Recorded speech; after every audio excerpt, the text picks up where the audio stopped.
Donc c'est l'après-midi où il faut s'accrocher, parce que vous avez vu comment faire une symétrie, mais heureusement, c'est la méthode parmi les trois la plus facile, hein. Mais après, maintenant, on va voir comment coloriser un dessin que vous avez fait dans Illustrator. Vous allez tout sélectionner, CTRL A, et vous allez demander de faire une peinture dynamique, c'est-à-dire que tous les tracés qui sont là vont être envoyés dans un système de peinture dynamique. Donc c'est ce que Adobe a mis au point pour que les gens puissent dessiner librement des formes non fermées et malgré tout arriver à la coloriser. Donc objet, peinture dynamique, créer. Objet, peinture dynamique, créer. Vous avez un objet peinture dynamique qui est apparu dans la palette des calques et à l'intérieur, ce sont tous les tracés.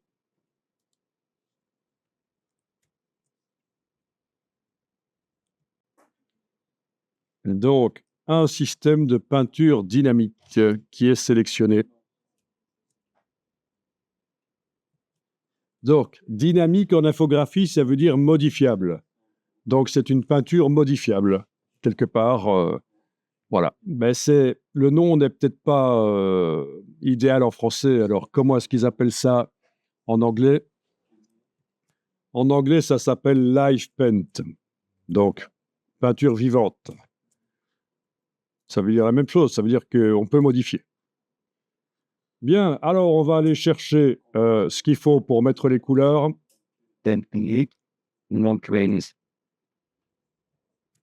Donc, derrière l'outil concepteur de forme, vous avez le pot de peinture dynamique qu'on ne va pas utiliser, mais surtout, vous avez l'outil de sélection de peinture dynamique. Donc, vous allez afficher l'outil, le sélectionner d'une manière ou d'une autre.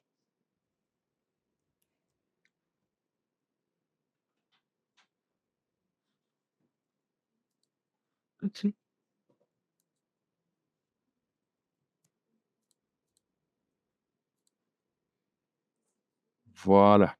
Vous pouvez cliquer à côté pour ne... Il n'y a pas besoin que l'objet peinture dynamique soit sélectionné. Et vous allez voir que quand vous survolez avec cet outil, il y a des choses qui se passent. Vous arrivez à voir qu'il y a des choses qui se passent.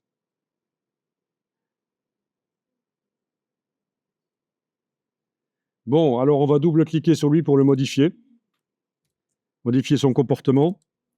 Parce qu'on ne veut pas qu'il serve à sélectionner des contours. C'est seulement les fonds qui nous intéressent. Donc, dans la boîte qui s'ouvre quand vous avez double-cliqué sur lui, vous décochez contour. OK. Donc là, quand on survole les contours, il n'y a plus rien qui se passe. Quand on survole certaines formes, on voit qu'elles sont entourées. Donc, il fonctionne relativement bien. Il arrive à repérer certaines formes fermées, malgré qu'elles sont peut-être un peu ouvertes. Ce qui se passe, c'est qu'il n'est pas assez tolérant aux trous. Il faut le rendre plus tolérant aux grands trous. Et comme ça, il va peut-être voir des formes là où pour l'instant, il n'en voit pas. Alors pour ça, vous allez devoir malgré tout sélectionner la peinture dynamique et on va aller dans menu Objet, Peinture dynamique, Option d'espace. Menu Objet, Peinture dynamique, Option d'espace.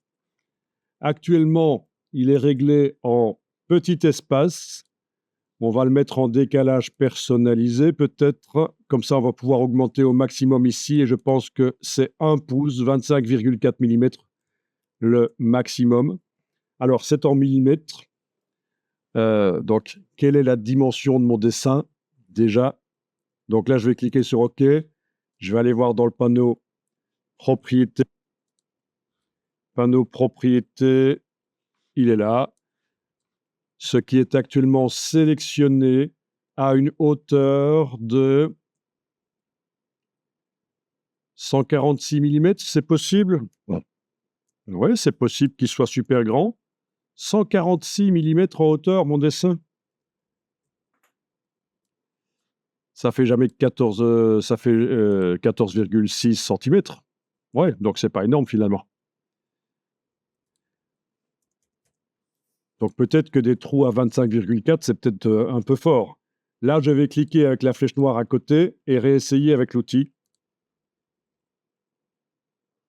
Et il n'a pas l'air de fonctionner mieux, c'est plutôt ennuyeux. On va devoir fermer manuellement les trous temporairement.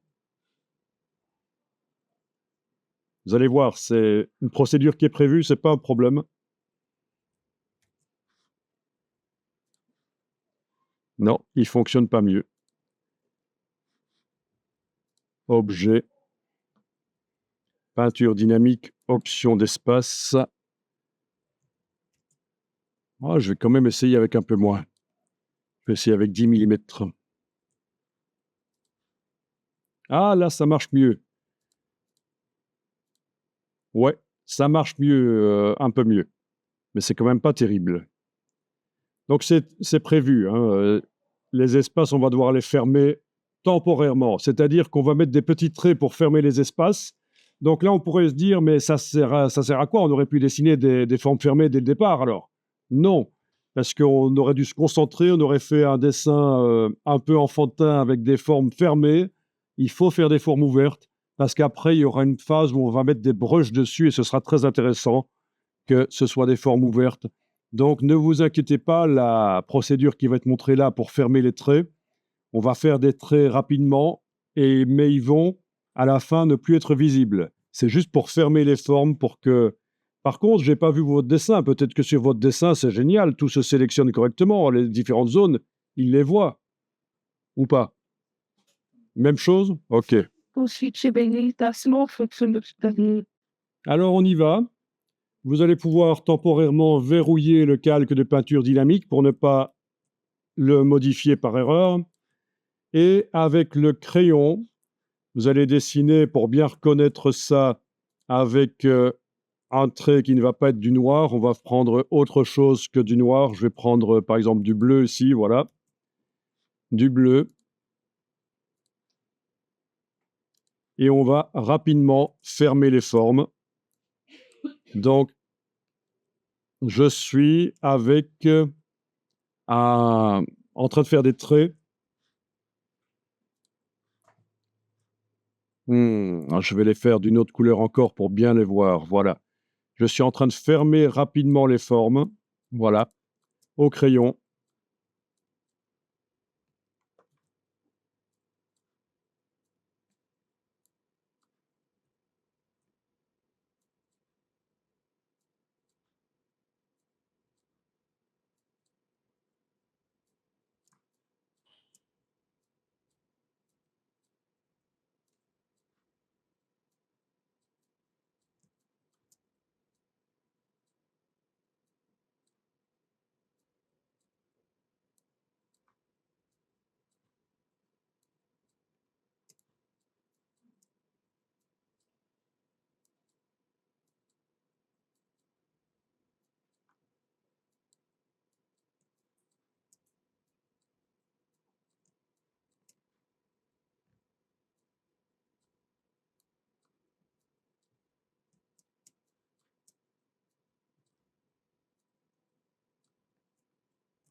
Donc ceci est vraiment une super astuce pour arriver à faire des dessins intéressants. Vous allez voir que à la fin, il n'y a pas à regretter.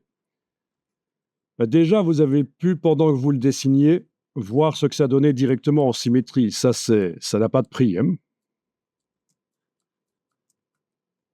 C'est apparu à peu près il y a 2 ans, cet outil, je pense vers 2022, celui qu'on a utilisé pour symétriser.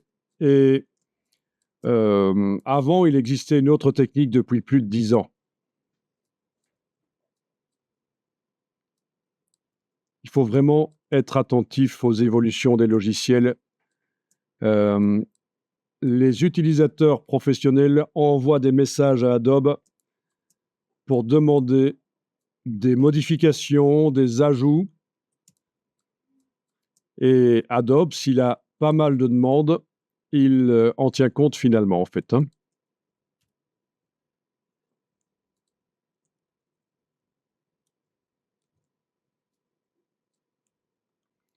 Ok, bon, on peut dire que j'ai quand même pas mal fermé rapidement ça.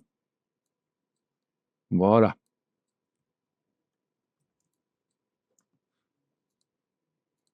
Alors, il ne faut pas oublier aussi que si dans Illustrator, il y a des choses qui n'existent pas, que vous voudriez qu'elles y soient, peut-être qu'un développeur externe a développé des choses qui permettent d'ajouter des fonctionnalités que vous cherchez. Notamment, il y a Astude Graphics qui est très connu pour ça. Ce n'est pas le seul. Sur le site de Adobe, il y a toute la liste des modules externes pour Illustrator.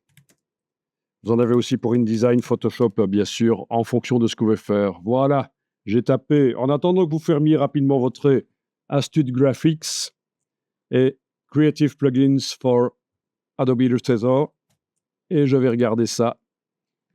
Et donc, ils ajoutent des fonctionnalités qui n'existent pas, notamment, tiens, Fantasme, il est pas mal connu. Voilà, ils ont combien? 24, ils ont dit? Plugins? Voilà, celui-ci est prévu pour faire des effets de trame de demi-teinte. Bien sûr, c'est payant. Voilà, tous des panneaux que vous n'avez pas d'origine dans Illustrator. Vous avez des choses similaires, mais pas aussi performantes. Forcément, sinon ça ne se vendrait pas. Donc, le pricing, 149 € l'année. Il faut en avoir l'usage, évidemment. C'est plutôt pour les illustrateurs qui utilisent souvent Illustrator. Ça vaut vraiment la peine, en fait, hein.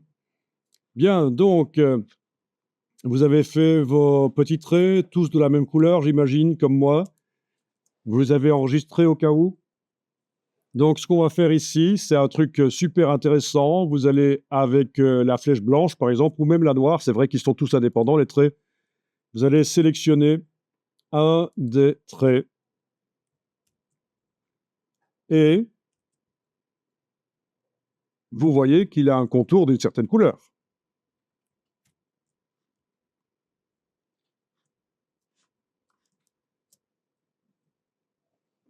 Il y a des gens qui ne connaissent pas l'astuce que je vais donner et s'ils doivent sélectionner tous les traits jaunes, ils vont y passer 5 minutes avec la touche majuscule.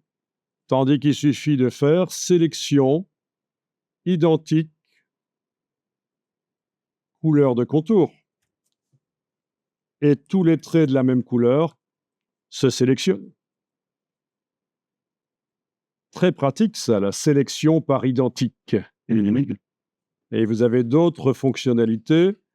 Ça pourrait être le même aspect, donc la même chose dans la palette aspect, le même mode de fusion, la même couleur de fond et de contour, la même couleur de fond, la même degré d'opacité, la même épaisseur de contour. Pour le texte, vous pouvez faire des sélections par famille de police, etc. Les mêmes, voilà. Super intéressant à connaître. Et donc, on va éventuellement... en fait, non. On va le faire autrement, finalement. Je vous ai expliqué ça, mais on va le faire finalement autrement. Je voulais glisser tout ça dans le groupe de peinture dynamique, mais on aura encore plus facile de le faire par le calque. Mais retenez quand même ce qui vient d'être montré. Vous faites un clic sur la vignette du dessus, le dernier trait que vous avez fait. Vous descendez, vous faites un majuscule clic, donc shift clic. Voilà, ils sont tous sélectionnés. Vous les déplacez dans la peinture dynamique. Ah, elle est verrouillée, misère. Je la déverrouille. Ok, on le déplace dedans. Voilà.